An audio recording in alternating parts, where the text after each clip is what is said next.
16h, Brigitte Lahaie, Sud Radio.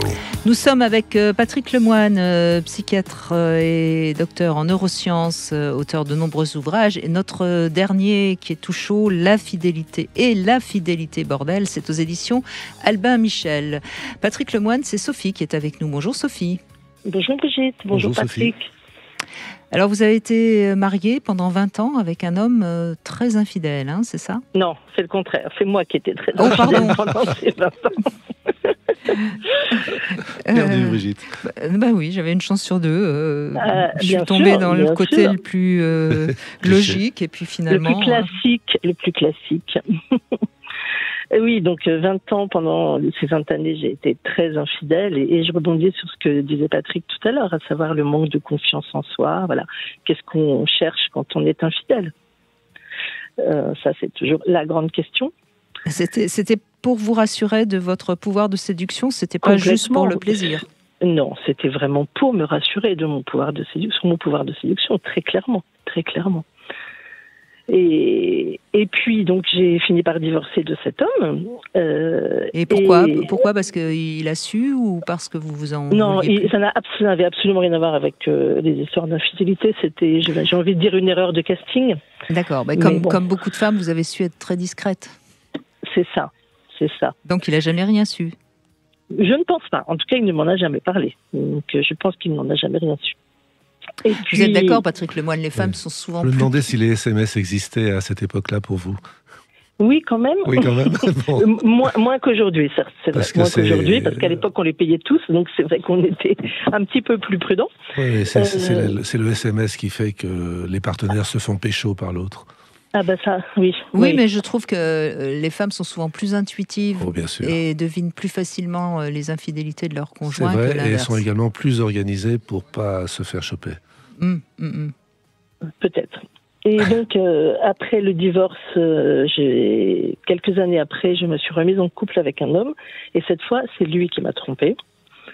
Et je l'ai découvert. Alors justement, ça illustre tout à fait vos propos. Ouais. SMS, voilà. Un SMS est arrivé, j'avais son téléphone sous les yeux.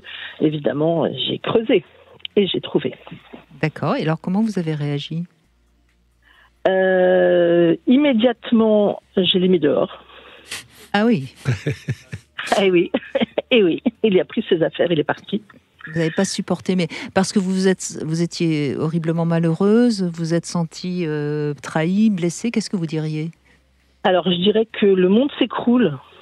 C'est ça, oui. C'est vraiment, voilà, ces messages sans aucune équivoque, hein, c'était très clair. Il n'a même pas eu besoin de nier, de toute façon, c'était impossible.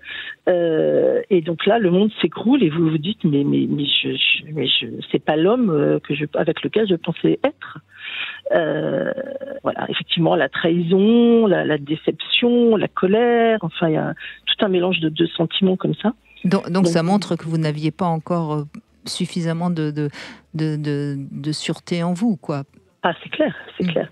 Et je fais une petite parenthèse, mais vous parliez tout à l'heure de contrat, et je pense que quand on rencontre quelqu'un, toutes ces questions sur la fidélité, est-ce qu'on doit être fidèle, comment tu considères les choses, c'est des questions qu'on ne se pose pas en début d'histoire.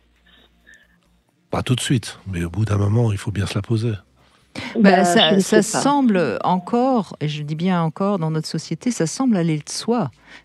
Et quelque part, ça dérange un peu d'en parler parce que ça renvoie à une partie de nous qu'on n'a pas forcément envie de révéler à l'autre. Alors pour aller dans votre sens, Brigitte, c'est vrai que devant le maire ou devant le curé ou devant le rabbin ou devant l'imam, effectivement, on se jure fidélité. Et étonnamment, le législateur, quand il a voulu inventer un nouveau couple avec le Pacs, a également parlé de fidélité, ce qui, à mon sens, était absurde. Parce que justement, ça devait être tout à fait nouveau. On devait renverser la table. Et pourquoi dans le Pacs, on ne peut pas être entre frères et sœurs? Pourquoi on ne peut pas être en trio, voire en groupe? Pourquoi être fidèle? Je pense que le législateur a complètement raté le coche. En tout cas, vous avez eu le sentiment d'être trahi, hein, vous l'avez dit. Hein. Ah, complètement. Mais quand il vous a rencontré, quand vous avez rencontré cet homme, est-ce qu'il vous a dit qu'il vous aimait, que vous étiez la femme de sa vie, enfin des déclarations comme ça qui laissent à penser qu'en effet, il pourrait être fidèle? Alors, c'est là où l'histoire est un petit peu cocasse et compliquée, c'est qu'en fait, j'ai été sa maîtresse pendant 3 ans. Ah, alors qu'il était marié. Alors qu'il était marié. D'accord. Donc, évidemment, à quoi j'ai pensé immédiatement devant son infidélité, c'est son mode de fonctionnement. Après tout, on s'est connus sur ce mode de fonctionnement, il n'y a pas de raison que ça change. Et il vous a trompé, puisque vous utilisez le mot de trahison, donc je peux utiliser le mot de tromper. Au bout de combien de temps de relation, quand il n'était plus avec sa femme, hein, évidemment? 2 ans. 2 ans, oui. Donc ça peut laisser penser que c'est en effet son mode de fonctionnement. Alors après, l'histoire se termine bien, si j'ose dire. C'est que on a pris tous les deux un petit peu de recul par rapport à la situation. Et puis on a fait ensemble une thérapie de couple pendant plusieurs mois, qui fait qu'on est encore ensemble aujourd'hui. Ah, vous avez pardonné? Je ne sais pas. On a choisi chacun de reprendre une vie de couple, mais il reste quand même toujours des cicatrices. Moi, alors, la confiance en moi, je l'ai un petit peu acquise un petit peu plus, j'ai travaillé là-dessus, bien sûr, mais malgré tout, je reste sur mes gardes, je reste méfiante.